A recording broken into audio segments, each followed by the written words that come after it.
FCR ഇതൊന്നുമല്ല. ഇവിടെ ജനങ്ങൾ, എല്ലാ വിഭാഗം ജനങ്ങളും അങ്ങനെയൊന്നും വിലയിരുത്താൻ ഞാനില്ല.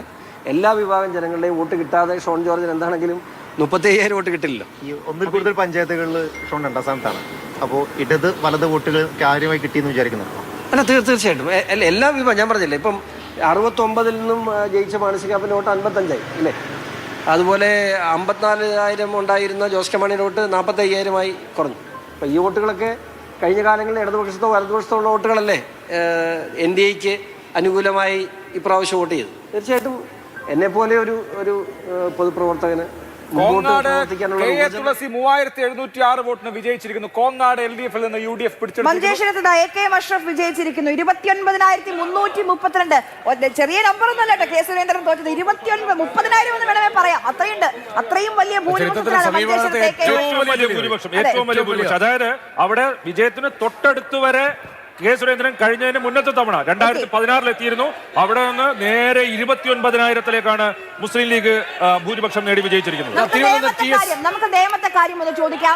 ഹരികൃഷ്ണൻ നമുക്കൊപ്പം ചേരുന്നുണ്ട്. ഹരി, നേമത്ത് എത്ര റൗണ്ട് കഴിഞ്ഞു? ഇനി എത്ര റൗണ്ട് ബാക്കി? അത് ആരുടെ സ്വാധീന മേഖല?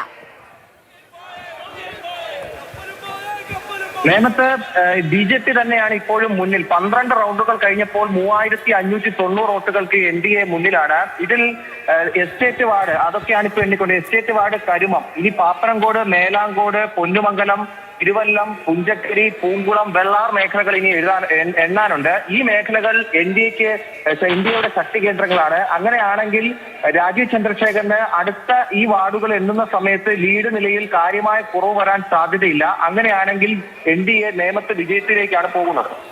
NDA നേമത്ത് വിജയിക്കാൻ പോകുന്നപ്പോ 1 അല്ല 2 താമരയ്ക്കുള്ള സാധ്യതയാണ്. കഴക്കൂട്ടത്ത് എന്താണ് സംഭവിക്കുന്നത് എന്ന് കൂടി അറിയണം. അത് ഹരികൃഷ്ണന്റെ തന്നെയാണോ വിവരമുള്ളത്? അതെ, കഴക്കൂട്ടത്തെ കാര്യങ്ങൾ കൂടി പറയൂ ഹരി. കഴക്കൂട്ടത്തും ടഫ് ഫൈറ്റ് ആണ്. കാര്യങ്ങൾ ഇങ്ങനെ മാറി മറിയുകയാണ്. കടകംപള്ളി സുരേന്ദ്രൻ ഇപ്പോൾ മുന്നിലാണ്. പക്ഷേ 1000-ൽ താഴെ 948 വോട്ടുകൾക്ക് മാത്രം.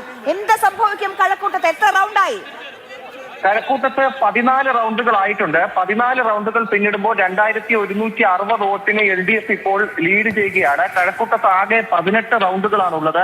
ബാക്കിയുള്ള റൗണ്ടുകളിൽ BJPക്ക് കാര്യമായ മേൽക്കെയുള്ള വാർഡുകളല്ല ഇനി എണ്ണേണ്ടത്. അതൊരു ഇഞ്ചോടിഞ്ച് പോരാട്ടമാണ് അവിടെ നടക്കുന്നത്. സ്വാഭാവികമായിട്ടും ആ മണ്ഡലങ്ങൾ ആർക്കൊപ്പം നിൽക്കും, ആ വാർഡുകൾ ആർക്കൊപ്പം നിൽക്കും എന്നുള്ളത് വളരെ നിർണായകമാണ്.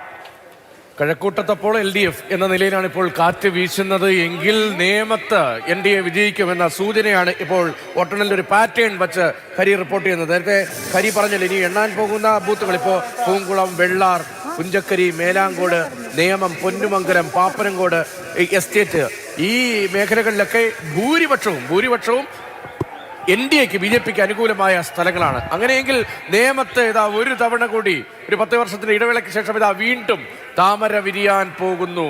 നേമത്ത് രാജീവ് ചന്ദ്രശേഖർ വിജയിക്കാനുള്ള സാധ്യത. VS ജോയ് KT ജലീൽ എന്ന വലിയ വിക്കറ്റ്, വമ്പൻ വിക്കറ്റ് വീഴ്ത്തിയ VS ജോയിയെ നമുക്ക് കാണാം. തവനൂരിന്റെ മുത്തായി സ്വത്തായി VS ജോയ് മാറുകയാണ്. ഗുരുവായൂരിൽ നിലവിൽ CPM ആണ് ലീഡ് ചെയ്യുന്നത്. പക്ഷേ ഗുരുവായൂരിൽ ആ ലീഡ് മാറിമറിയാൻ സാധ്യതയുണ്ട് എന്നുള്ള വിവരമാണ് വരുന്നത്. ഗുരുവായൂരിൽ 17 റൗണ്ടുകളിൽ 14 റൗണ്ട് കഴിഞ്ഞപ്പോൾ 899 വോട്ടാണ്. പക്ഷേ ലീഗിന്റെ ശക്തി കേന്ദ്രങ്ങളായ കടപ്പുറം, ഒരുമനയൂർ പഞ്ചായത്തുകൾ എണ്ണാനുണ്ട് എന്നുള്ള വിവരം വരുന്നുണ്ട്. അങ്ങനെ ഉണ്ടെങ്കിൽ ഒരുപക്ഷെ ഗുരുവായൂർ കൂടി ലീഗ് പിടിക്കാൻ സാധ്യതയുണ്ട്.